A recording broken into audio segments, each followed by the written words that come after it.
Should be good. All right, welcome back to another episode of I guess we'll call it Mike and Chris, Mike and Tana, whatever you want to call it. But Chris, we're coming off a big win. The Giants were what 0-5, 1-7. No one really gave us a shot. I think we both expected to compete, but winning this game with Colt McCoy seemed like something that would never happen. But pretty awesome, right? 4 wins in a row. I mean, we haven't done that since 2016. I mean, this is a different football team than we saw over the first half of the season. Sorry for the green screen, by the way, guys. My laptop's acting up again as usual. Once a week it happens. But listen, man, coming into this game, Mike, I think we both had a similar mindset. Colt McCoy starting at quarterback. We both thought it was going to be competitive. I think we both said like 7 points, 4 points. But because of Colt McCoy quarterback, I think we both agreed that there were going to be deficiencies with the offense. We knew that Seattle had a really strong run defense. They were 3.7 yards per carry against, third best in the league. And we knew that that's what the New York Giants were relying on. 6 straight weeks of 100 yards or more on the ground. They were able to get 7. Gallman, of course, had the big 60-yard run. He had like 135 yards, 190 yards as a team. That, to me, is the most impressive thing in this game outside of the defense. But just offensively speaking, they knew what we had to do, and we still were able to do it against a very good run defense. We set the tone.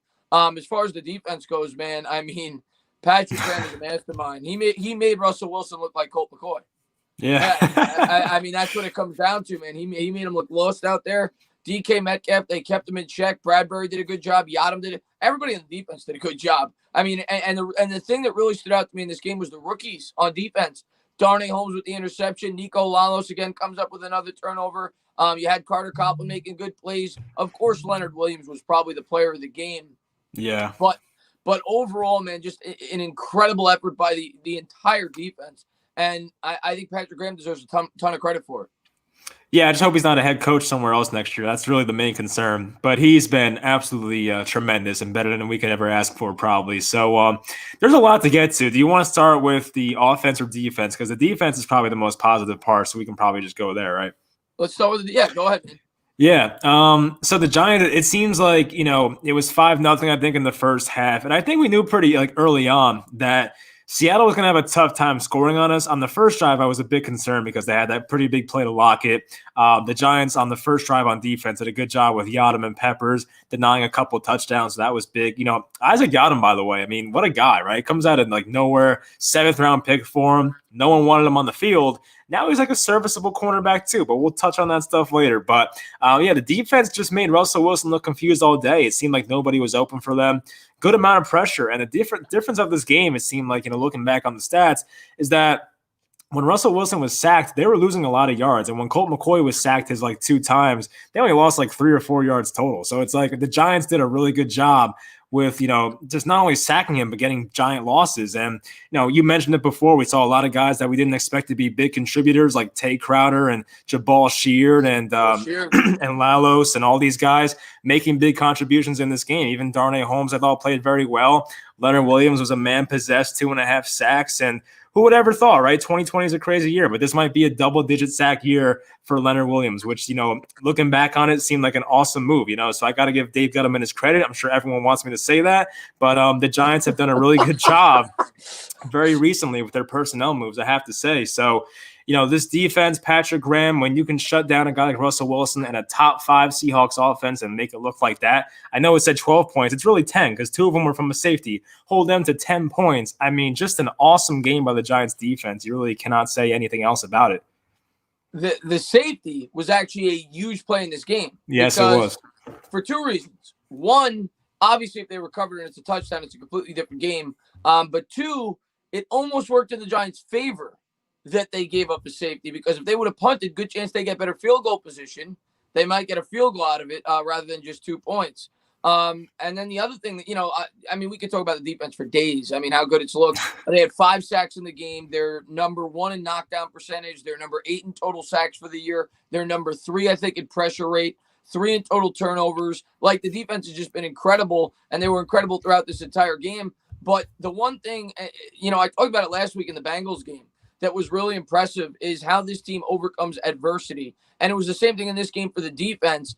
When the New York Giants turned that ball over, and I'm sure I didn't get a chance to watch your film breakdown. I'm sure you've done one already this week. Not true. I got to do it still. Oh, you haven't done it. Okay. Yeah. So you'll see it, I guess, when you do your film breakdown. I wasn't sure to put that interception more on, whether it was Evan Ingram or whether it was Colt McCoy. It was kind of hard to tell in real time whether or not the defender may have got his hand in there or not. But regardless, after the turnover, they get good field position, and the defense, they got all the momentum right back for the football team, and that was huge. That, to me, was the biggest part of that game, when they turned the ball over and they were able to get another 3 and out and get the ball right back. And the other thing I'll say about the defense, they didn't have a lot of help. I mean, the offense, and we knew they weren't going to. Colt McCoy was at quarterback. But the offense, they had a couple of good drives when they were able to run the football, but the field position really wasn't there the entire game. They were getting pretty good starting field position, Seattle. The defense just kept getting them off the field. I mean, it was really incredible what they were able to do in this football game. And it was, obviously the running game was fantastic, and the offensive line for the Giants is ridiculous where it come from. But, it kind of plays hand in hand with the defense, and that's the identity that this football team is now. We know that the stronger part of this team is on the defense, and to complement that, you use the ground game. And the offensive line is definitely doing the job there. It's setting up the defense to close out games. And this is now, up the top, man, at least 3 games where the defense has closed the game out on the last drive this year. You had the scoop and score, and then the last 2 weeks, they've closed the game out on the last drive. So the defense deserves, I'd say about 70% of the credit for this win. The offensive line and Wayne Gallman deserving the other 30%. Yeah, the defense probably deserved 99% of the credit in the first half because the offense was doing nothing. And the weird part about it was, like, Wayne Gallman had like 3-4 carries the whole first half. And I don't know what type of adjustments they made or whatever it was, but it seemed like after Wayne Gallman ripped off that 60-yard run, the entire game just changed. And the Seahawks went from like this top 3 run defense to like a bottom 3 run defense because there was wide open holes everywhere. Give credit to the offensive line. Give credit to Jason Garrett for sticking with that.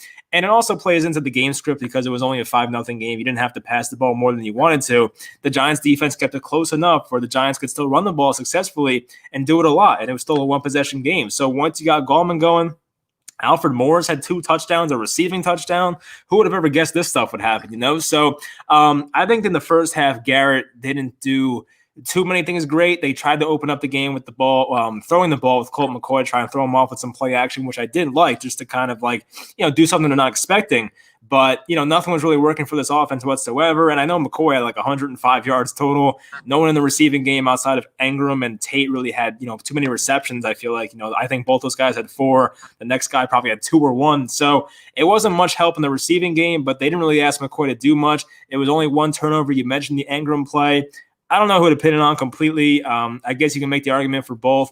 I think the pass had to be a little more towards the sideline, towards his right shoulder, rather than inside and give the defender a chance to make a play on the ball. But really, outside of that one bad throw, it wasn't like, McCoy did anything too bad. He threw the ball on the ground a couple times. I mean, look, it's a backup quarterback, but we're not expecting the guy to go out there and throw for 400 yards. It would have been nice, but we're not expecting that. But give the run game a lot of credit. The Giants' offensive line, of course, did an awesome job. How about Andrew Thomas, man? Eric Flowers, who? What happened with that? I want people to apologize for that. People tell me apologize for Gettleman. I want the freaking Andrew Thomas guys to apologize too. Trust me, I've been going after the Andrew Thomas people on my channel too, man. I'm sure you got it on your channel too. You got it on Twitter.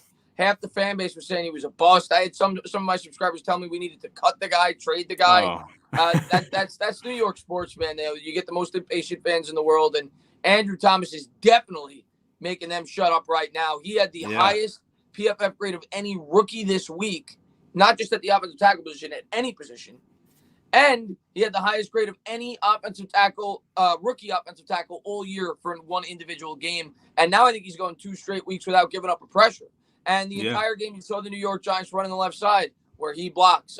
They've definitely developed a lot more, optimism towards running to the left side of the offensive line due to the fact that Andrew Thomas has really improved. And you know what? You got to, I don't like to give judge credit for everything because I don't want to go overboard. I think there's other people that deserve credit for certain things. But I think this one almost exclusively goes on Joe Judge.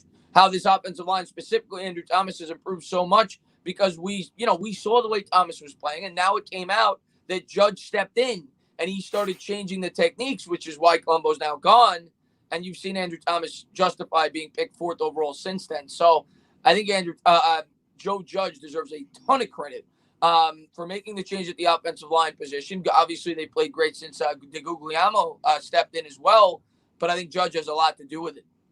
You got that name down, huh? Dagoom Liana? I can't even say it, but you did a good job. I call him Coach. There you go. Yeah, but even Ken Fleming, I think I heard, had no pressures given up, and it seemed like mostly it was Shane Lemieux out there. I think Hernandez may have got like maybe 10 to 15 snaps or so. It wasn't much, but Nick Gates was great. Kevin Zeitler, same thing. Like, you really can't complain about the offensive line. And I don't know if it's Joe Judge being, a guy that turns everything to gold, or Mark Colombo being really bad at his job, but you can see the night and day difference between the offensive line in the first half of the year and the second half. And you always bring up that Rams game. I think it says a lot, because that first quarter in LA, the Giants offensive line was as bad as I've ever seen it. And then ever since that second half, it's like the offensive line has progressively got better and better.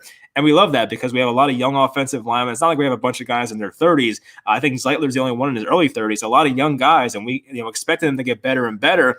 And that was without Matt Parrott for most of the – he did play a little bit, but it was mostly Cam Fleming. So we have a guy in Matt Parrott waiting there as well, and who knows what he'll be. I think he has a very high ceiling. I'm excited for him. He's passed the test since he's been in there so far. So the Giants offensive line, it may have took 3 years, but, man, they are really trending in the right direction. So you have to love what you see.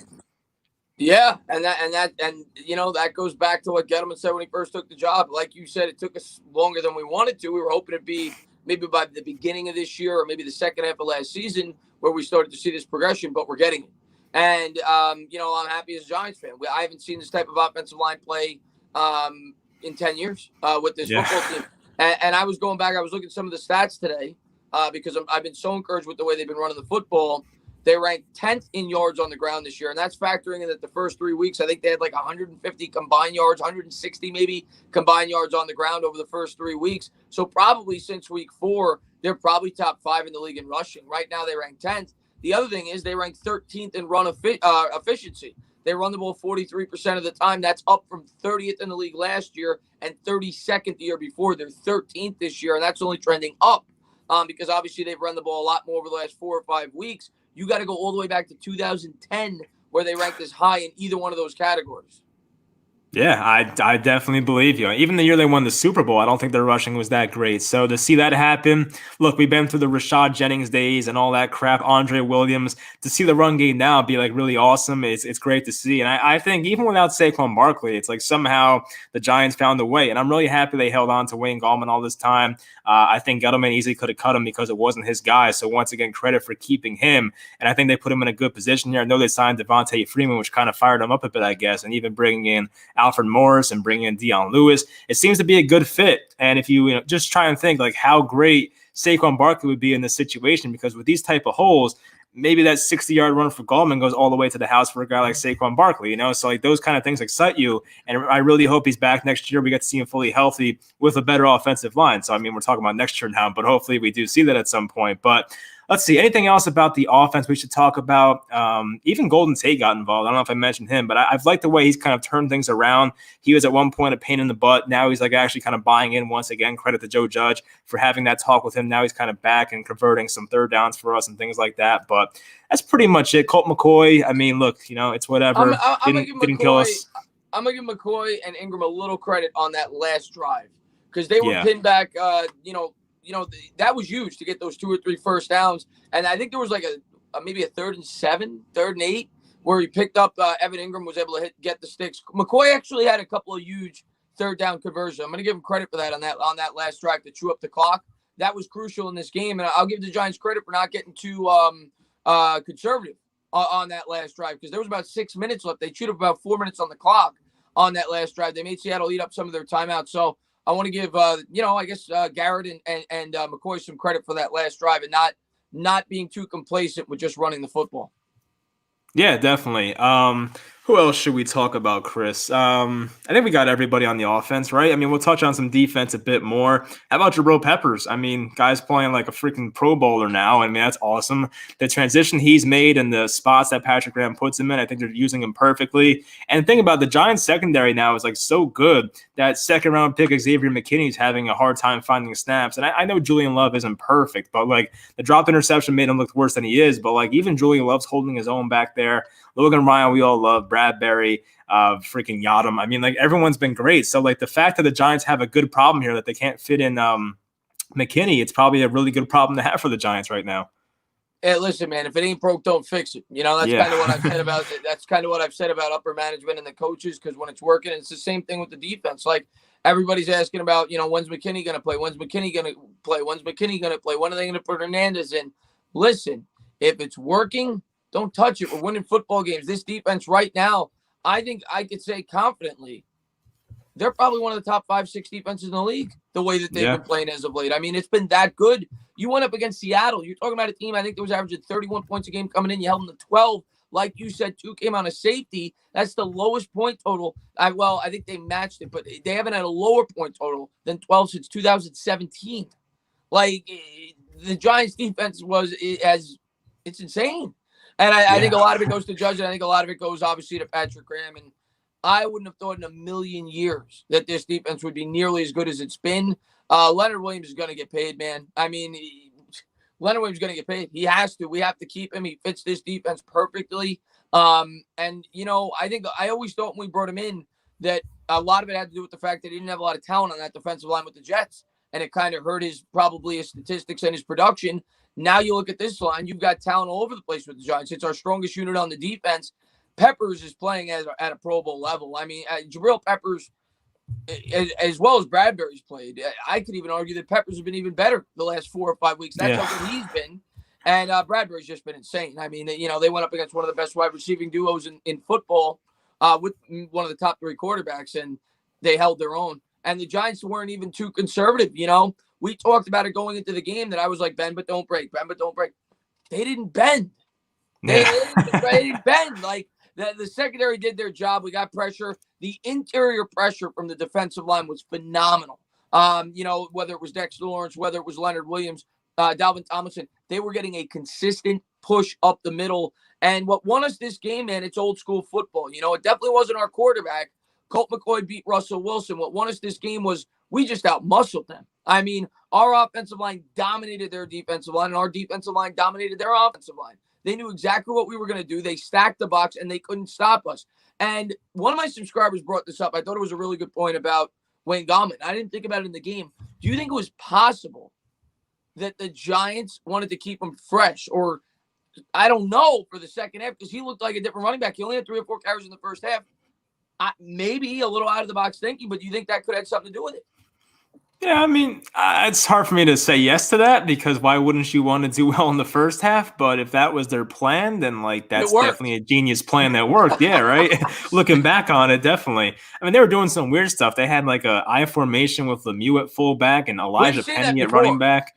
Yeah, we did. And I'm kind of happy they kind of switched things up to throw the defense off. So I guess that's a positive thing from Jason Garrett. But not too many trick plays this game, which I kind of expected with the backup quarterback. But there wasn't much trickery. It was kind of just like, we're going to run the ball at the middle, and let's see if you can stop it. And a lot of times towards the end, they couldn't stop it. And honestly, I got to give Seattle some, thank you for this one, because it seemed like Chris Carson at some points was ripping off some pretty nice runs. And I don't know why they went away from the run game so much, but it seemed like if they stuck with it more, the Giants had some problems stopping him, but they can, wanted to throw the ball more, the whole let Russ cook thing. But every time Russell Wilson tried to spin out the pocket, he had another guy in his face. And oftentimes it was Leonard Williams and other guys there as well. So, the Giants did a great job of containing him. A lot of times for a guy like Wilson, it's easy for him to break out the pocket, but they were containing him really well. Tough from the fight. Wilson tries to get out the pocket and run toward the right side, left side. It was tough for him to do that. He had to step up to the middle. He did run for some positive yards on some plays, but for the most part, when he tried to bounce outside and make a play, he couldn't do it because the Giants were doing a great job of containing him in the pocket, which is huge against a scrambling running back or scrambling quarterback like a Russell Wilson type. So I give them a lot of credit there. I'm sure that's part of the game plan. Once again, great coaching. So look, I could sit here and just give the coaches, all the credit all day. Like, I absolutely love this coaching staff. I have the, basically all the confidence in the world in these guys. And you know what? The Giants roster is still middle of the league in terms of talent, but they're getting every single bit of talent they can get out of these guys. And we have our freaking 7th round picks are playing well, like Tate Crowder and Carter Coffin, the 6th rounder Cam Brown. It's like everyone that we're drafting late. Darnay Holmes is another one. Like, everyone that we drafted late, it's draft class. It's early, and you should wait a few years before judging a draft class completely. But it seems like everyone's been playing like out of their minds, or just better than we expected. Of course, Thomas was rough in the beginning, and McKinney hasn't really played much. But like, outside of those guys, everyone's been playing like a lot better than we anticipated. So like that's once again credit to coaching, credit to the front office for finding those guys and putting them in the right system and using them the right way. And the whole Joe Judge thing about the what was it, the circle and the square hole saying before the year, he's definitely holding true to that. He's putting guys in the position to succeed, and it seems like it's working out so far. Listen, man, that's what great organizations do. You know, you mentioned the talent on the roster, and you're right. We don't have the most talent on the roster. We got rid of all of our talent. We traded it away. We started the rebuild, and with that comes a process. You know, you have to wait for everyone to develop their young players and grow and get better, and you start to bring in free agents, and I'm sure they'll do that next year and try to retain some of these players. I agree with you. In terms of talent, we're maybe a talent average in terms of a talented roster, but that's what great coaching staffs do. They get the most out of their players. It's what New England has done for years. New England never had the most talent. I mean, maybe one year when they went undefeated, but for the most part, they never had the most supremely talented players. They just got the most out of the players because of the coaching. And, you know, it got me thinking, you know, maybe the talent was always pretty good. Just the coaching staff was so bad.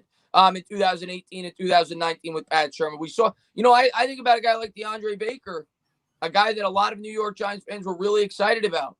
And I think if Joe Judge was his coach, who knows what we would have got out of him. If he was with this coaching staff last year, you know, if he was a rookie with Jerome Henderson as his DB coach, Patrick Graham as his defensive coordinator, they're making Isaac Yiadom, who was traded away from a 7th-round pick, look like a solid cornerback in the NFL. So a lot of it to me goes to the coaching, the previous coaching staff, why some of these players maybe weren't meeting the expectations that we initially thought they would. The coaching staff's been phenomenal. They're getting the most out of their players, and that is by far the most encouraging part of this season because that's going to be the constant. Joe Judge is going to be here. And, you know, people worry about Patrick Graham, rightfully so. And there's a couple of guys on this staff who maybe the New York Giants could promote from within if he does get a job. I'm going to lean he won't. Maybe I'm being optimistic, but I look at Robert Salah, whatever his name is, from the 49ers. Everyone was going crazy last year. They went to the Super Bowl. He had a great defense last year. He didn't get a job.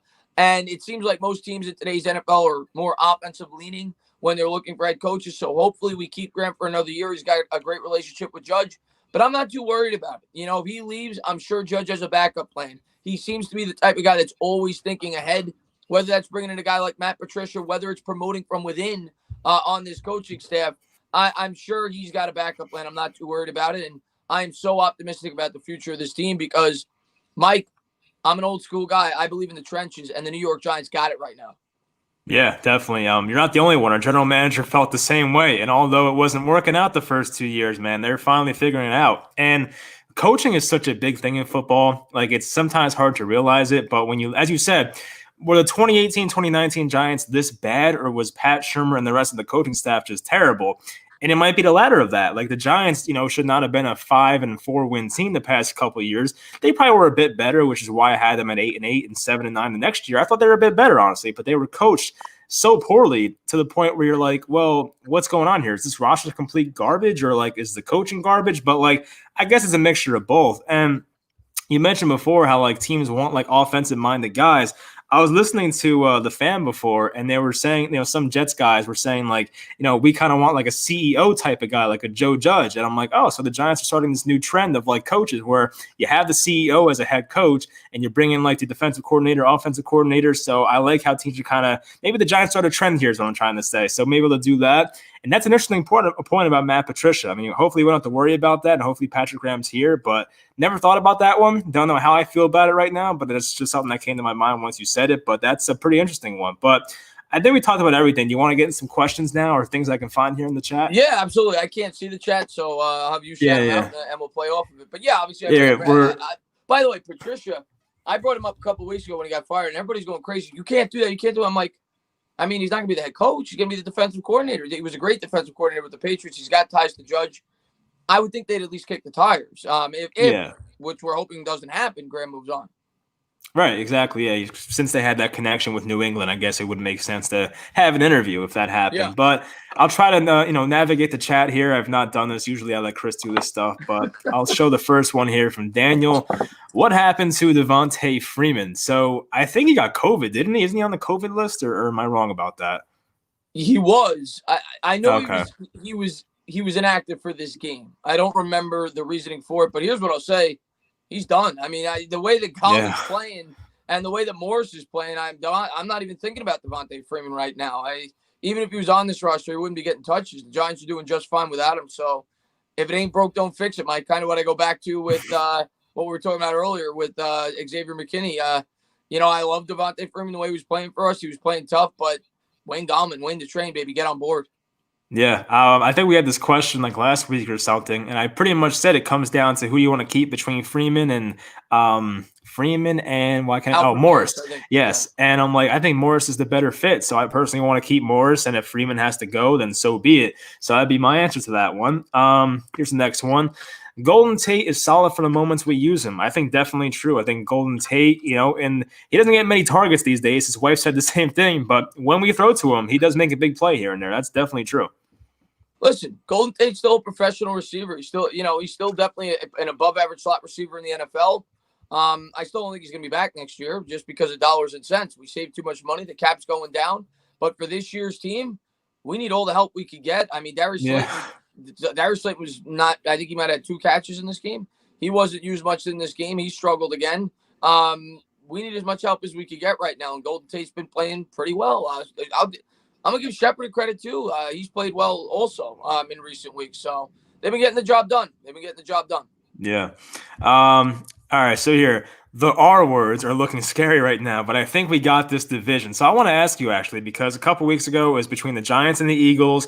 Now it seems like the Eagles are dead. Jalen Hurts, I think, is their quarterback now, which is like, wow, Carson Wentz is really getting benched here with this contract. But how do you feel about the rest of the way? Because I feel like, schedule-wise, the Giants and the football team are pretty equal in terms of strength of schedule, at least while looking at it. So, what do you think happens here? Because the Giants do hold the tiebreaker. I think there's a chance both of us go 2-2 the rest of the way, and hopefully the Giants do find a way to win that because they'll win the tiebreaker. So if that happens, yeah. So what do you think happens the rest of the way for Washington? It's too tough to tell right now. I went into that Steeler game saying, I streamed it, and I said, I even said days leading up to it that I thought Washington had a legitimate chance to win it. I think it had a lot to do. I didn't believe in Pittsburgh. I still think they're a good team, but I didn't think they were near an 11-0 team. Not to mention they played on Wednesday, so they had 4 days rest.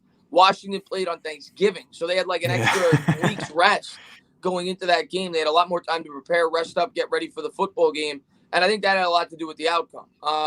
So I'm not fully buying into Washington as a team that's going to go 4-0 down the stretch just because they look really good against a horrible Dallas team, and they were able to find a way to have a come back from a 14-point deficit against a team that was probably gassed due to the fact that they just played Wednesday and they had an extra week to prepare for the game. So they do play. I think our schedule is a little more challenging, but it's not a cakewalk for them. At San Francisco, I would say that's a 50-50 game. And they play Seattle. I think maybe they split those 2 games, and then they've got Carolina and they've got the Eagles. So we'll see how the Eagles look the last week of the season. Hopefully we don't need that help. I would say 2 or 3 wins. I think they'll get at least 2. I do believe Washington's starting to turn the corner. They got a really good defense. So Giants are going to have to get at least 7 to win this division. The craziest thing, Mike, if both of them were to win 8, we might get 2 playoff teams in the NFC East. Is that right? Well, now the wild card is 6-6. Yeah, I mean, can you imagine, right? Yeah, and the Giants play Arizona, who's 6-6. So if they beat them, they knock them off, and they'd have the tiebreaker there. So the Giants have 2 paths to the playoffs right now. 8-8 could get them in as a wild card as well as a division winner. Yeah, I mean, I don't expect 8-8. I'm still thinking 7-9 is probably the most likely, but hey, I'll take 8-8 for sure. Next from John, if the Giants run the table and go 9-7, you think some people pick them as their Super Bowl favorites? What do you think? That would be what? How many wins in a row would that be at that point? 8, because they started 1-7. I mean, that's definitely a attractive pick. I feel like 8 with they should have won the 3 games before that. Oh, yeah. With the Tampa, the Dallas, and the Eagles. I don't think you can pick them as the favorites just for the simple reason they're not the ones. The Saints, let's be fair here. The Saints, I think, have won 10 straight, 9 or 10 straight right now. So I think the Saints are going to be the favorite. And Aaron Rodgers and the Packers still, I think, are 9-3. But I'll tell you this, if the Giants go into the playoffs, sorry, I got the hiccups, at 9-7 or 8-8, you don't want to play them. I'm telling you right now, you don't want to play them. Because you take a look at the teams in the NFC that are going to make the playoffs outside of the Saints. You tell me a team that has a better line right now. I mean, the way that our offensive line is playing. You tell me a team that has a much better defense than the way we're playing. That's what wins in the playoffs when it gets cold, when it get, so I would not want to play a hot New York Giants team the way that they're playing right now, especially if they were going in hot, if they continued this going into the playoffs. Yeah, I always figured that whoever wins like that wild card spot would love to play the NFC East, but the way the Giants have looked lately, do you really want to play them? And you mentioned that before. Like, do you want to go to MetLife with the cold weather, play a good offensive line, a team that's running the ball very well, a very good defense, and hopefully a Daniel Jones that once again trends in the right direction and looks even better the final 4 games of the year? Like, I don't know if teams want to play that. It's definitely a tough ask against a really good coaching staff as well. Next from Mike, I think McKinney will have a bigger role next season or next year. I agree with that. Yeah, I feel like Julian Love, he'll probably surpass him on the depth chart at some point. We don't know about Logan Ryan. That's what I was if he's gonna say. back or not. Yeah, so it really depends. I feel like if Logan Ryan's gone, much bigger role. If Logan Ryan stays, I think he'll play more, just not like 95% of the snaps. Yeah, I would love. I said every week I'd love to have Logan Ryan back. I'm leaning he will not be back. And I hope I'm wrong. I would love to have him back, but if they're going to keep Tomlinson and Leonard Williams based on what I think Leonard Williams is going to get paid, I don't think they're going to end up paying him mainly because they probably feel like McKinney could step in and do the job. I mean, this guy was basically a first-round pick, an early second-round pick. He's a guy they got faith in, a guy that they think could step in and do the job. So I love Ryan back. I think he's a great leader. But, I think McKinney is going to be a starter next year. Maybe be a starter before the end of the year. Who knows? But I think he'll definitely be a starter by 2021. Yeah, no, I agree with you. Did you see the breaking news that came out about the Giants? They signed quarterback Joe Webb to their practice squad. They signed him. I thought they signed him last week. So maybe they signed him again. I guess it's official now. I don't even know. Well, the Joe Webb to the practice squad actually makes sense. I don't know if I talked about this with you. I talked about it with somebody. I think they're using him to simulate Kyler Murray, just like I thought they might have used him to simulate Russell Wilson in practice, right? Because he's got legs. Joe Webb was a wide receiver turned quarterback. He's fast. So I think that might be the reasoning as to why I don't think he's actually going to play. Yeah, all the details, baby. That's the Giants coaching staff right there. So I do like seeing that. Here we go. Mr. Fishing. Gettleman will retag Leonard Williams. I mean, how much would a retag be? I feel like it's more, isn't it? Or am I wrong about that? Yeah, it's 120% of the, I know it's 120%. I think it's 120% of the last year's salary. So he's getting about 16.5 this year. So it would be 20% on top of that. So it would be 20. That's another $3.5 million. You're talking $20 million if you're going to tag him again for a second time. And it's only a 1-year commitment. So I suppose it's possible, but with the potential salary cap going, going up, it's possible though. Cause if you're Leo with the salary cap potentially going down, rather, he may be more inclined to want to sign a 1-year deal. And he may say, if I'm going to get $20 million, if it's going to go back up the next year, my worth would be worth even more if I have another good year. So it's possible, but it's not going to be cheap. If they tag him again, it's going to cost you $20 million for one season.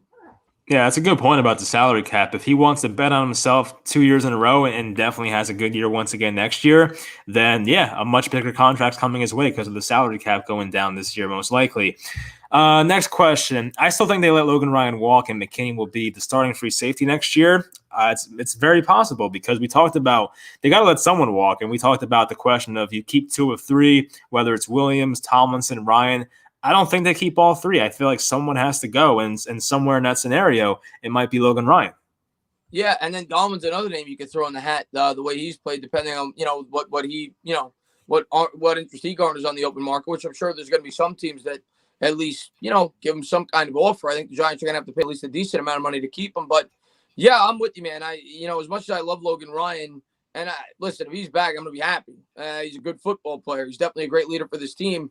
But I'm leaning that way because you look at that secondary. You got Jabril Peppers, you got Love, you got McKinney, you got Darnay Holmes, you've got these emerging players. James Bradbury, potentially going to draft the corner in this year's draft. Isaac Yiadom, who's played pretty well.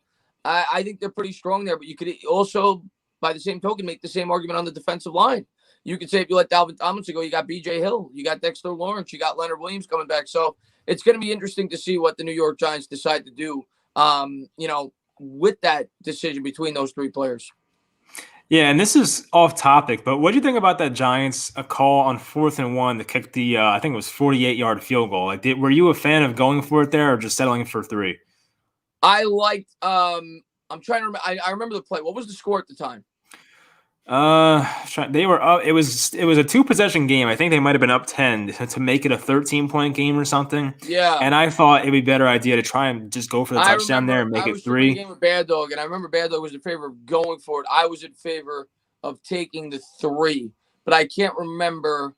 I think what it was. I'm almost positive what it did by making it. What it made it. I think it made it a 12-point. It made it so Seattle was going to have to score 2 touchdowns if they made the field goal. Yeah. If they went for it and missed, Seattle could have tied it or won it with a field goal and a touchdown. They needed 2 touchdowns rather than a touchdown and field goal with the made field goal. So that's why I was okay with it. But I understand the line of thinking of, especially with the way that the defense was playing at the time. I understood taking the 3 and Colt McCoy's in at quarterback. But the way we were running, I understood it. Not to mention, you don't want to give Russell Wilson an opportunity at the end of the game, and he almost did it. So it was definitely a coin flip decision there. I would have been okay either way. Yeah, no, it's fine. I just thought, like, the way, as you mentioned, the way they were running the ball with like so much success and just needing 1 yard, I figured they might as well go for it and try to make this 3 possessions. But yeah, if it's a 9-point game and you can make it a 2 touchdown lead, and basically instead of just a field goal and touchdown, then I guess I get it. But I don't know. In the moment, I was just like, come on, let's just go for it. But I guess cooler heads prevailed there with the Giants right there. So good by them. Any updates on Daniel Jones? I mean, I personally heard nothing, but I will say that the fact that they didn't rule him out right away on Friday and that he traveled with the team, I would say that's very good, like a very good indicator that he'll play on Sunday, I think, against the Cardinals. And it seems like right now he should, but you never know, I guess, during the week. So we'll see what happens. Yeah, I read some of the quotes from Joe Judge. I think it was yesterday, and it sounded very encouraging that there's a very good chance Jones will play. Who knows? He comes from the Belichick school of thought, so he may be, playing with the other team. I also read on Twitter, I forgot who it was. I think it was a beat reporter. He said 90 to 95% chance he's probably going to play this week. So I think Daniel Jones will probably play this week. I'd be a little bit surprised if he didn't. Yeah, and that's great news because Colt McCoy is not the best, but we'll take Daniel Jones for sure. Next question: one thing, or even comment, it could be one thing I can give the Giants credit for is they were more patient with the run game. Definitely true. They were running the ball for nothing in the first half and still committed, then popped it off in the third. Yeah, we talked about it before, and I think this is something Pat Shurmur always pissed me off about. I can tell by your reaction, the same thing is that the Giants would have success in the first half with Shurmur, and that was with Saquon Barkley to make it even worse, and they would kind of go away from the run game and not use it in the second half. Not Jason Garrett, though. He figured we can have success here if we stay at it. I know the offensive line plays a lot better with this regime than the last one, but I still give Jason Garrett a lot of credit. To be fair, Mike, in 2018, the offensive line was actually good in the second half, the last 8 games of the season. And I remember, and I remember that Eagles game, he got away from it in the second half. It cost them the game. Pat Shurmur was never consistent with his game plan. He never did it throughout. And yeah, that you're absolutely right about that. And in this game, they had no choice but to stick to the run. I know some people said, they got to air it out 30, 35 times because they're going to stack the Bucs. If the Giants weren't going to be able to run the football in this game with McCoy at quarterback, they weren't going to be able to win. You couldn't get into a shootout with Russell Wilson with Colt McCoy as your quarterback. The Giants did the right thing. They controlled the clock in the second half. They ran the ball effectively, and they won because of it. The other thing I want to point out, the third down defense. I think we kind of talk about that every week. It's getting better and better and better. The 2 previous weeks, they had only surrendered 3 first downs in 19 attempts between the 2 games total. I think the Eagles were like 0 for 10. And this week it was, about the same. I think they were like 3 for 14. So the Giants' third down defense continues to do the job. They continue to, move way up in that category. Yeah, and that was a problem the first, 2 months of the year, by the way, too. So it's been great to see that improvement. Here's a question for next week's game. What do we have to do to beat the Cardinals? I guess I'll let you go first because I have to think about this one. Listen, man, a lot of people look at the Cardinals and maybe they're scared of them, and I don't want to take them too lightly. First off, I'm not taking any game too lightly. I just think we're a better football team. I really do. And I've thought that for a couple of weeks. I know that they got Kyler Murray. Kyler Murray's a little bit banged up, first off. Their defense doesn't scare me. I think they're ranked 18th or 20th in terms of points against or yards against. They're at best middle of the pack. Their offensive line is suspect. They're averaging 5 yards a carry, but a lot of that goes to Kyler Murray. And you just saw them do a good job of keeping Russell Wilson in the pocket. He's a mobile quarterback. I think we're smart enough to come out with a good game plan. Also, rains in the forecast for a team that's used to playing in a dome and a team that, they need offense. That's what their team is built around. I think the weather conditions will help the Giants if it does rain. I want it to be sloppy. I want it to be muddy. We just ran on the third best run defense. I don't see how Arizona is going to be able to stop us the way that this offensive line has been playing. And I just think we're going to outmuscle them, Mike. And as it gets colder, as the weather gets worse, and you have two teams that are fairly comparable, which these two teams are, Seattle 6 and Arizona 6-6. We're 5-7. They're a missed Hail Mary away from having the same record as us. I'm picking the team that's stronger. I'm picking the team that could win in the trenches, and I think the Giants are better on both sides of the ball in that area. As long as Jones doesn't turn the football over, I think we're the better team, and I think we're going to win. Yeah, I remember last year these guys played as well when the Giants were home. It was a rainy game. That was the one where Chase Edmonds had 3 touchdowns against us, and the Giants' offensive line gave up like 8 sacks that game. We're a different team now. The Giants' offensive line's in a much better spot than they were last year.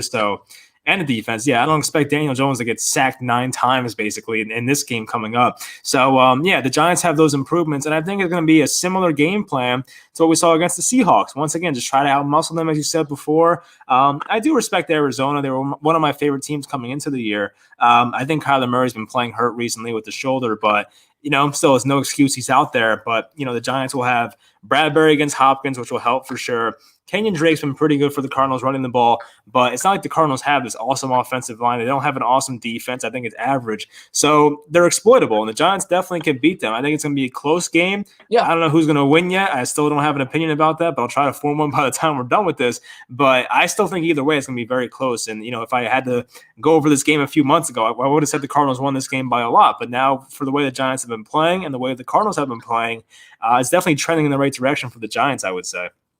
I think we match up well with them. I really do. And I thought that 2 or 3 weeks ago, even before this win against Seattle. I think we're going to win.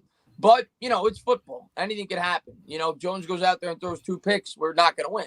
So it's going to come down to him, and it's going to, and that's why it goes back to the run game. You got to be as efficient as you can. You can't make mistakes. You keep Murray off the field. But I think in this case, even though last year when it rained, they ran all over us, I don't think they would do that against this defense. And I think that our offense would be able to get a good push and we'd be able to run the football against them. Yeah, I think we match up well. I think we're going to beat them, but it's the same thing every week, Mike. That's our identity now. It might be boring to some people. I like it. I like beating people into submission. That's the type of football that I like. And that's the type of team we are. If we're going to win games, we don't want Jones throwing more than 26, 27 times in a game. We want to run the ball as much as we can. We ran 42 times the week before, 31 times this week, 36 times the week before that.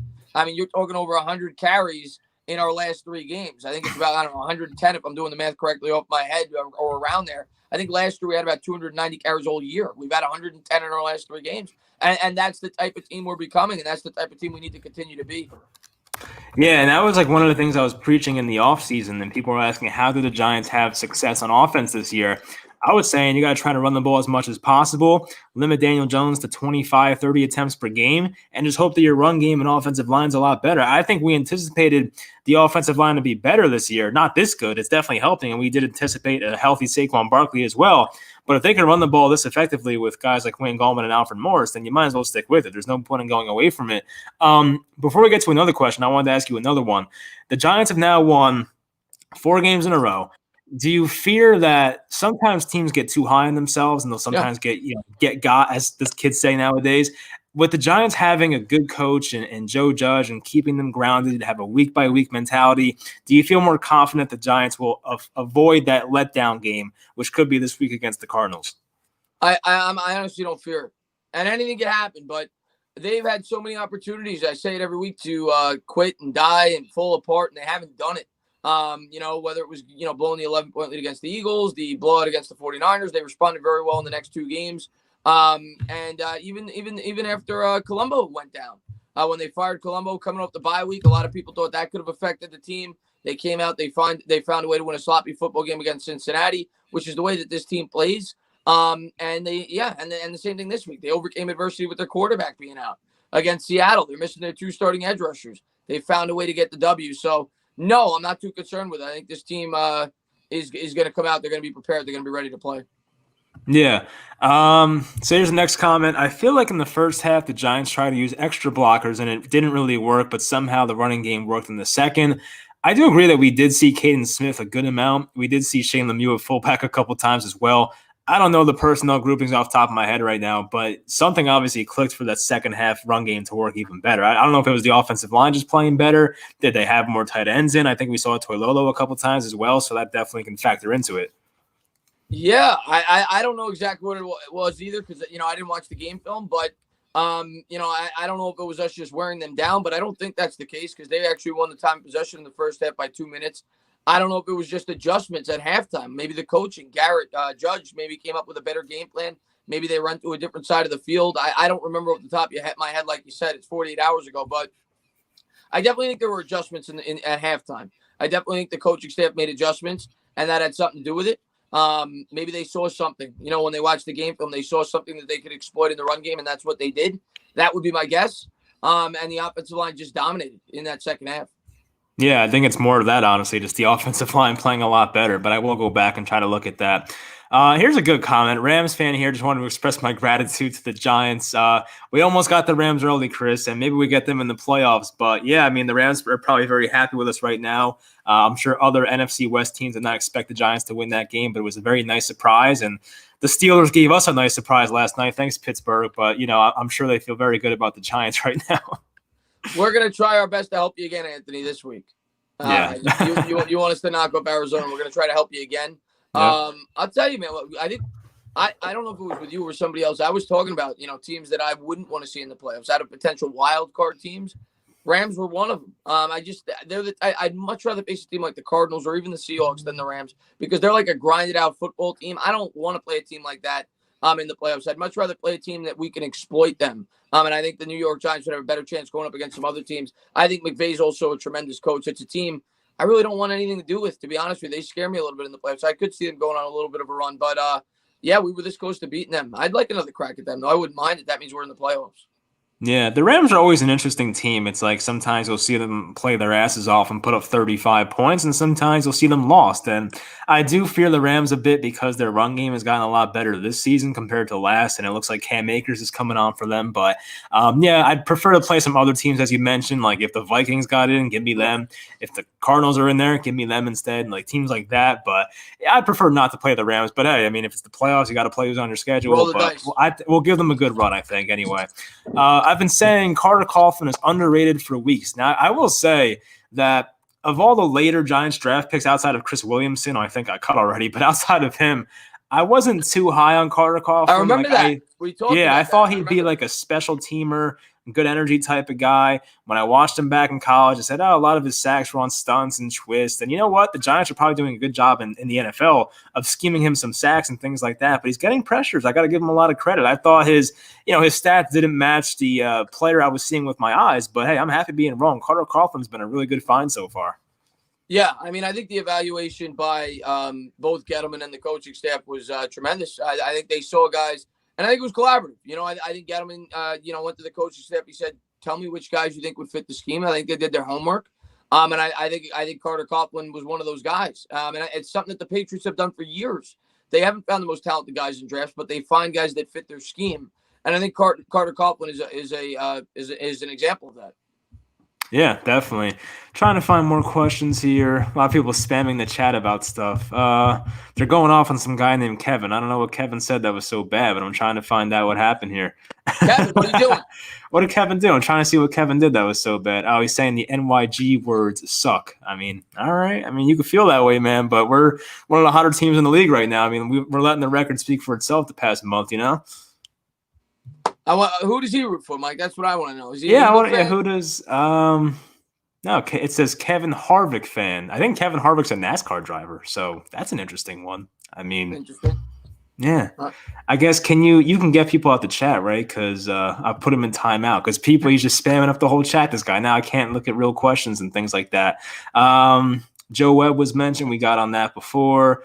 Let's see. Anything else, Chris, you want to talk about? Oh, well, I mean, we talked about the Arizona game.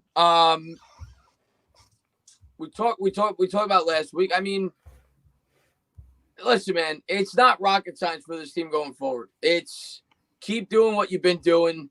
Be this old school, boring football team. Well, for some people, don't air the ball out 30 or 40 times. That's not what's going to win.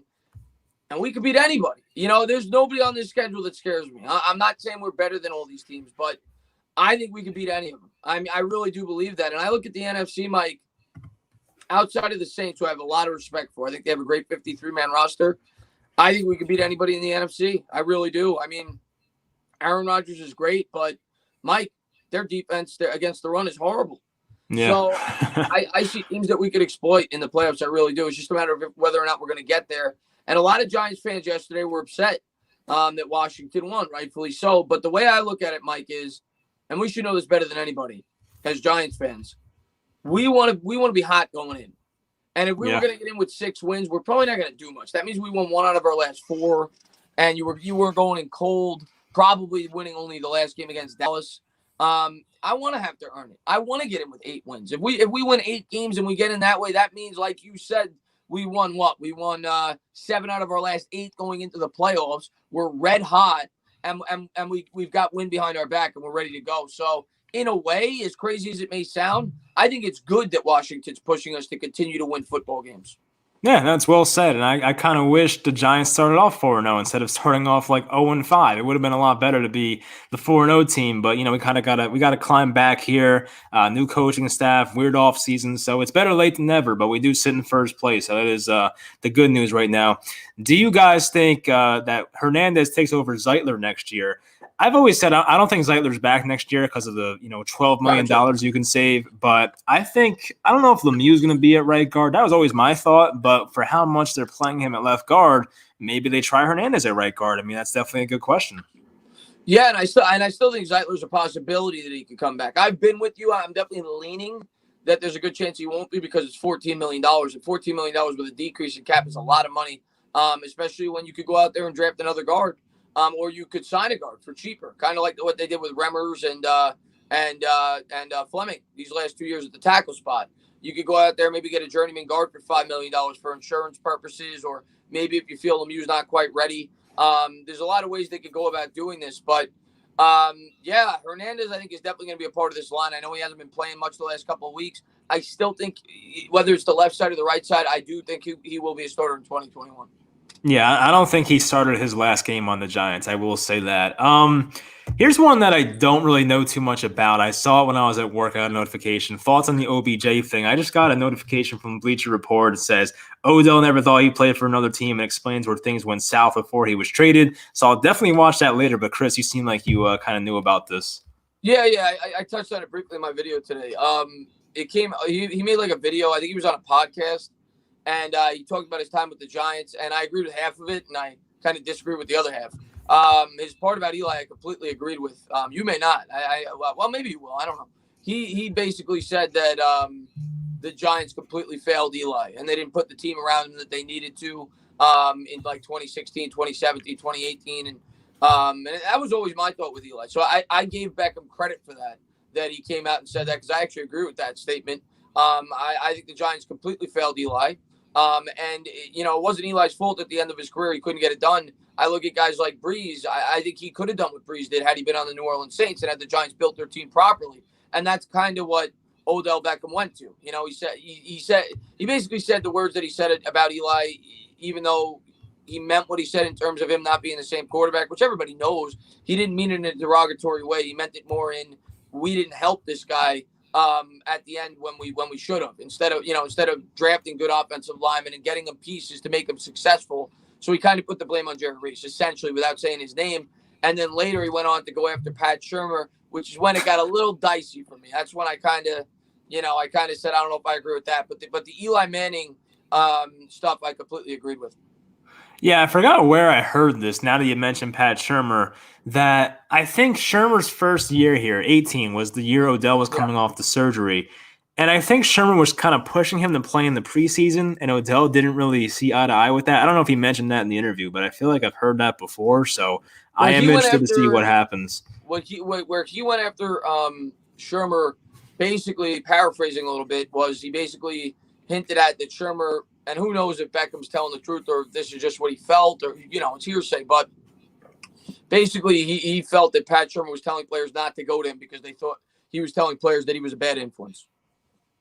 He was telling players that Pat Shurmur was telling, like, say Darius Slayton, for example. Pat Shurmur was saying, Darius Slayton, stay away from Beckham. He's a bad influence. Yeah, I guess I can see it. I don't even know. But, all right, here's another question kind of relating to this topic. How would Eli look behind this O-line? Because I think it'd be better.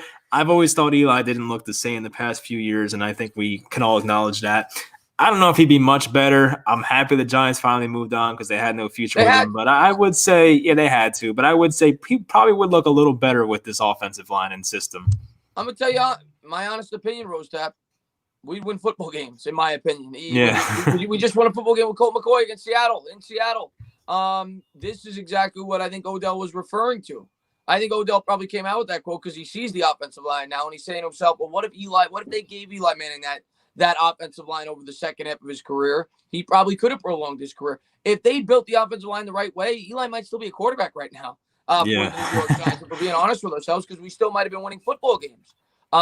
So yeah, I think yes, I do think Eli Manning could win with the way that this offensive line and the defense are playing right now. Absolutely.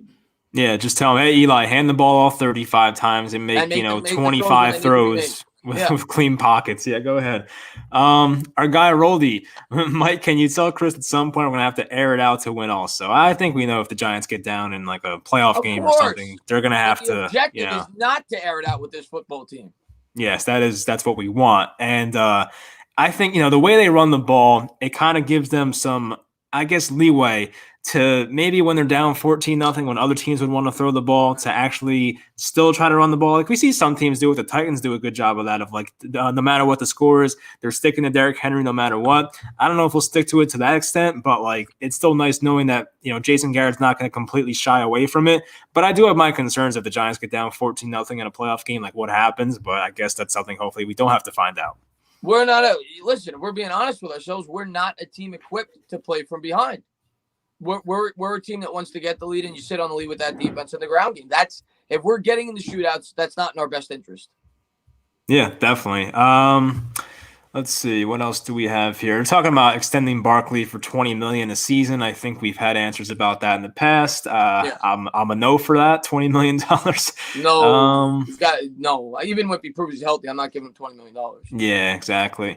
Free agency wide receiver question: Allen Robinson, Galladay, Corey Davis, Watkins. I'll tell you what, the more I watch Corey Davis, I kind of like him. He had like 160 yards this week against the Browns, and as we said before, I think he'd be a perfect complement for Darius Slayton. So I would love to have Corey Davis.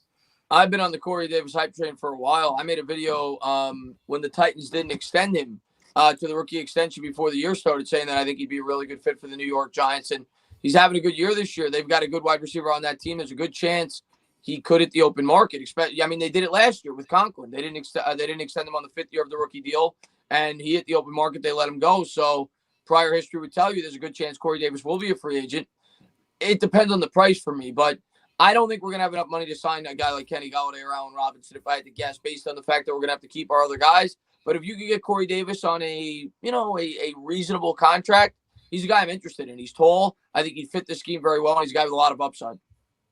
Yeah, for sure. I think, of course, in a vacuum, I'm going to take Allen Robinson out of all these guys. But, based on the contract situation, it might be Corey Davis as the best value. And as you said, if we have the money, then maybe we do it. Someone asked before. Oh, here we go. Nico and Crowder, what you think? Yeah, of course, I'm Tate Crowder's biggest supporter. Me and Bobby Skinner love the guy. So, I mean, he's awesome in pass coverage. I love him. He made some really nice plays, especially when Blake Martinez was out, too. He was making plays still. Lalo seems to be around the ball a lot. I can say that about him. I mean, he doesn't play like a crazy amount, but when he's in there and the ball's on the ground, he seems to be on it. So I will give him credit there. Scheme. That's my thoughts on it. I think the coaching staff is making these guys look better than they are, which is it's not a knock on them. Tate Crowder's done a really good job for the Giants. Nico Laus has done really good as well, but I think a lot of it has to do with the scheme and Patrick Graham. I think the Giants are showing you, man, if you could play football, you listen to directions, and you're willing to do what you have to do. And I forgot who it was. I think it was Lorenzo Carter, and it was a great quote before the year started. He talked about the differences in this defensive philosophy to last year, and he felt that last year they were asking him to do too many things. He said that this year, each individual play, they were saying, you have to do one thing, and that's it. Do your job. And I feel like that's what this defense is doing. Each individual player they know their job. They're not telling them to do more than they're capable of, and they're putting them in the best situations to be successful. Right. One person wanted to ask you, why is everything scheme for Chris, if you want to explain yourself further? Do I need to? I mean, guess. do you see the talent on this roster, on this defense? We don't have household names outside. I mean, a couple of guys are pretty. we basically have the same defense as last year, with a couple of nice rookies sprinkled in. But our guy that we thought was going to be the most high impact, well, obviously we added Bradbury and Martinez. But regardless, it's not like we have leaps and bounds more talent than we had last year on defense. The defensive coordinator has a ton to do with it. They're scheming each and every week. You're seeing a different defensive philosophy. We're beating teams different ways each and every week. Sometimes it's bend but don't break. Sometimes we're sending pressure up the edge. Sometimes we're sending pressure up the middle. We're blitzing. We're so many different looks. To me, it's a lot more about the coaching than the talent itself. I can answer this one for you simply and just kind of help your argument. Leonard Williams last year with this team had 0.5 sacks in 8 games. He now has 8 or something in the first 12, 13 games. I mean, that's pretty much all you got to know. It's the same player. Right. Mike just answered it for me. That was a much There's better the answer for you, right? I mean, come on. And we're getting all these We've got Wayne Gallmans sacks and as a team, and we're blitzing less. Yeah. And we don't even have an alpha pass rusher. And just imagine when that happens. Hopefully it happens soon. And we're getting all this production from these no-name running backs, which is also a scheme-related type thing in your offensive line. So it has a lot to do with things, honestly. I mean, here's an off-topic one or a different team. Look at Baker Mayfield last year. He was with Freddie Kitchens and his crappy scheme. He's with Kevin Stefanski, who's awesome. Now look at him. He's playing not an MVP, but close enough, So that's another example of it right there. We still got people arguing about the Saquon Barkley stuff. I mean, I think we've talked about that one enough. But, all right, as we get to an hour here, let's kind of just go to the Cardinals game. Give me some thoughts, a score prediction if you want to go there, but let's go with that. Again, I don't want to seem overly confident going into this game. I don't want to jinx anything.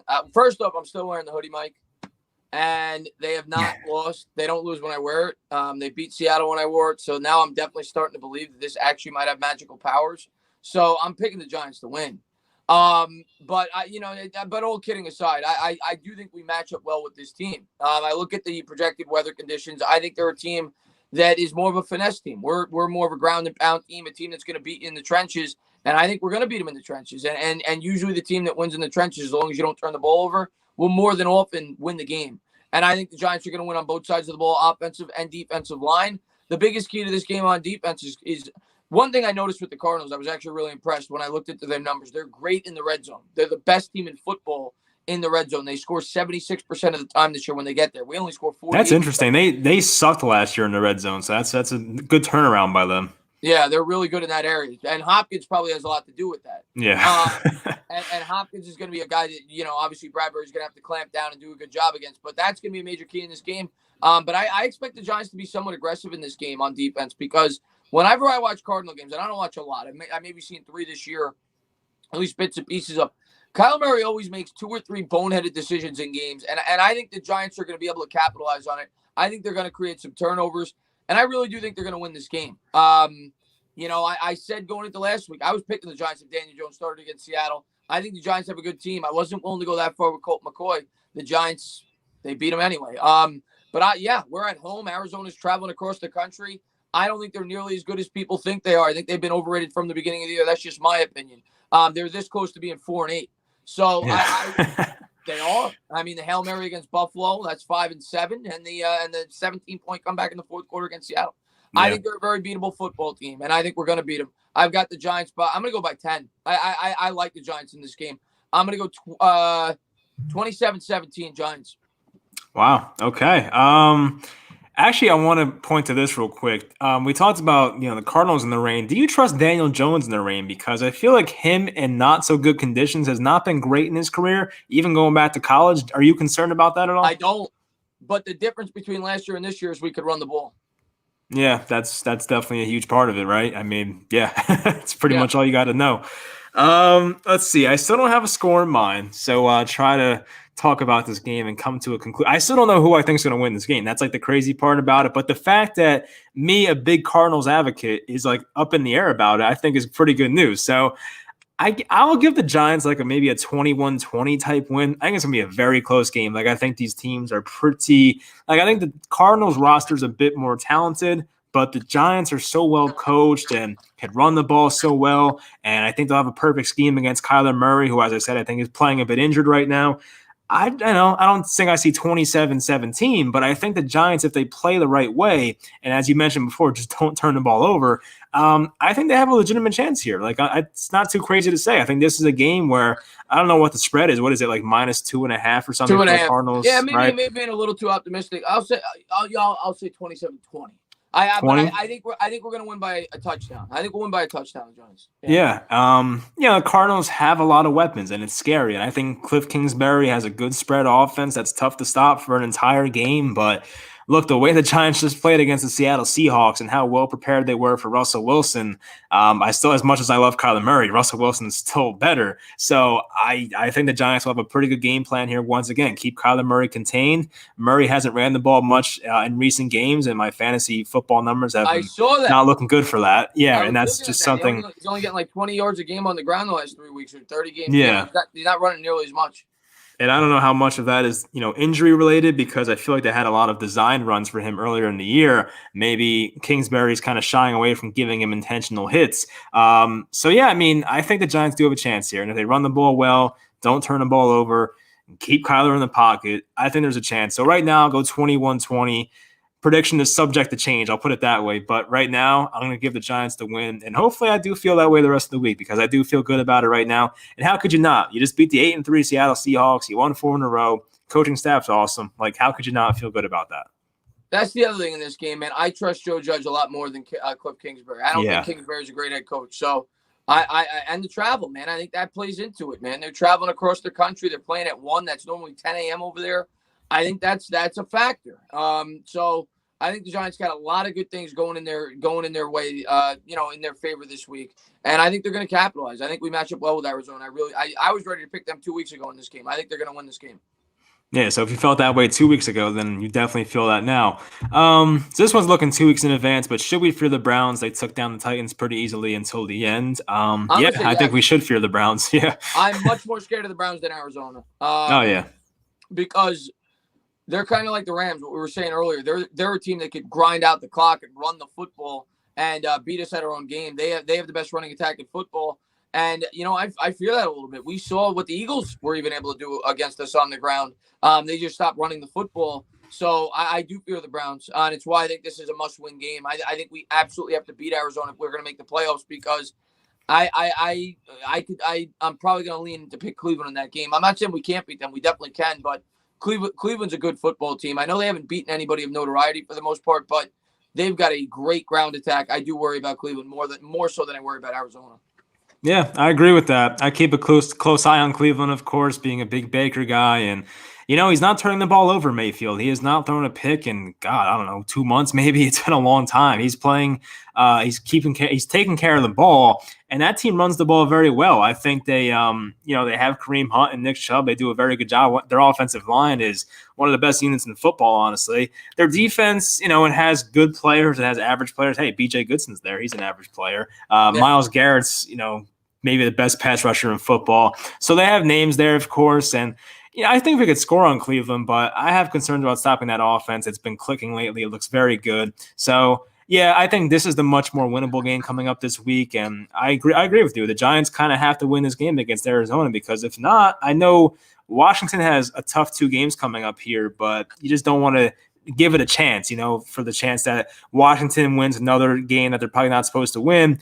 Then all of a sudden the Giants are in second place and playing from behind. So hopefully that's not the case. But I think this game against Arizona is probably the more winnable one, I would say. So I would definitely fear Cleveland a bit more. So we'll end here with my guy Toast, who's been a supporter for a while.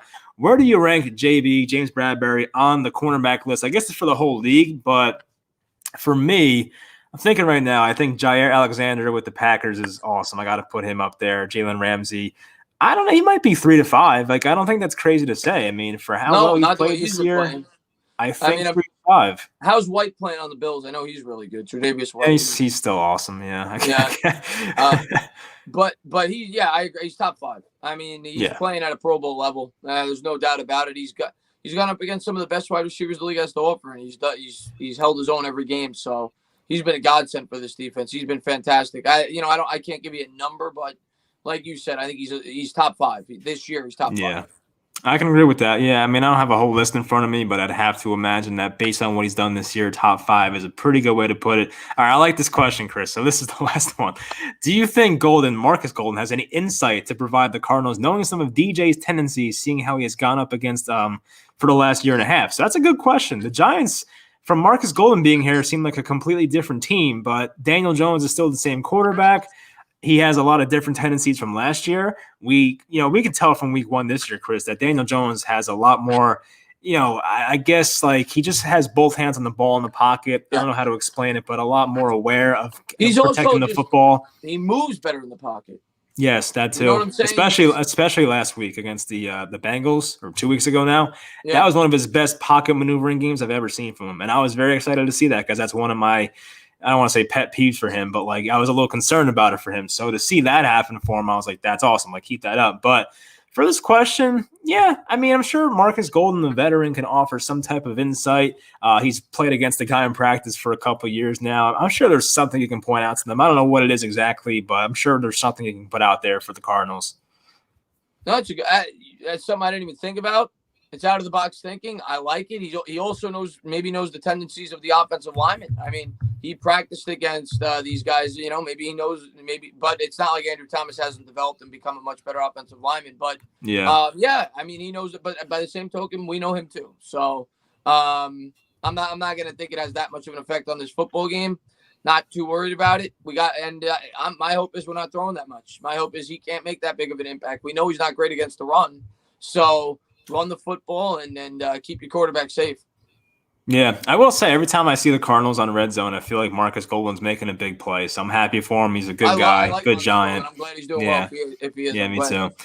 And it's crazy because, when the Giants traded him, they were probably like 0-5 or so. And now the Giants might be the playoff team and the Cardinals might not be. So it's kind of crazy how things have shifted. Not that it's Marcus's fault, but it's kind of an unfortunate situation if it turns out that way. But I kind of wish I did like the trade at the time. But I guess if we're going to be in the playoffs, it'd be nice to have him based on the injuries we face with, guys like Fackrell and Zimenez. So, I'll stick with the trade, of course, but I guess Marcus Golden would have been nice for the current roster we have. But hey, Cam Brown, Carter Coffin, give them more snaps. They're playing well, right? Can't complain about that. That's what I was always about, giving the young guys time to, get them in there and giving them some reps, and they've done the job. Especially for a team like this, yeah. All right, I don't see anything that's like, popping out at me question-wise, but we appreciate all you guys being here, supporting us. Chris, any last words before we sign off here? I mean, I always love doing this with you. Always love talking Giants football whenever I get the opportunity. Love your channel. You got to have more confidence, man. We're beating Arizona, buddy. We're beating Arizona. I'm gonna get there. You're gonna get there. Yeah, we're beating Arizona this week. I do believe that. I think we're getting to 5 straight, and then it gets rocky. I'm not gonna lie how I feel. I'm worried about Cleveland. I don't know how I feel about Baltimore yet. We'll see how they look tonight. And but one game at a time, man. Beat Arizona. We'll see how Washington does, and we take it one step at a time. We definitely could beat Cleveland, but I'm not even thinking about them right now. I'm thinking about Arizona. I think we're gonna beat them, and I think this is gonna go right down to the wire. I think we're gonna be, at least at a bare minimum, see interesting football through week 17, and we'll see if we get an opportunity at the playoffs. I love the direction of this football team. And I love the future as well. I think we got the coaching staff in place. I think there's good chemistry between upper management and the coaching staff. I think they're going to continue to draft well. And I'm thrilled. I'm thrilled at the performance of this football team over the last 5 weeks. That's what I love. It's December 8th, Chris, and we're like, actually looking forward to Giants games coming up. So that's something we couldn't say the past few years. It's been fantastic. And like I said, the last 2 months, this has been a different football team since week 4. After, they've just gotten better and better and better every week. It didn't always result in wins, and it may not result in all wins down the stretch. We got to recognize we're playing good teams. We're a young team, but we're growing, we're building. And you definitely see the light at the end of the tunnel for this football team. So I think we're going to W. I'm confident. But, man, thanks for having me on, buddy. And, do what you do. Close it out. All right. You mentioned Baltimore before. I think they just beat the crap out of Dallas tonight. I'm probably going to bet on that game, honestly. I think it's like 7.5 for Baltimore when I checked at least. So I'm probably going to bet on them. I think it's a big bounce back game for them, and they finally put together a nice game. But I've said that about Baltimore many times this year, so don't take my word for it. But anyway, we appreciate you guys joining. We'll talk to you on Chris's channel next week. Subscribe to him, of course, the Entertainah Talking Sports. Awesome channel as well. Thanks for supporting us, guys, and we'll talk to you next week.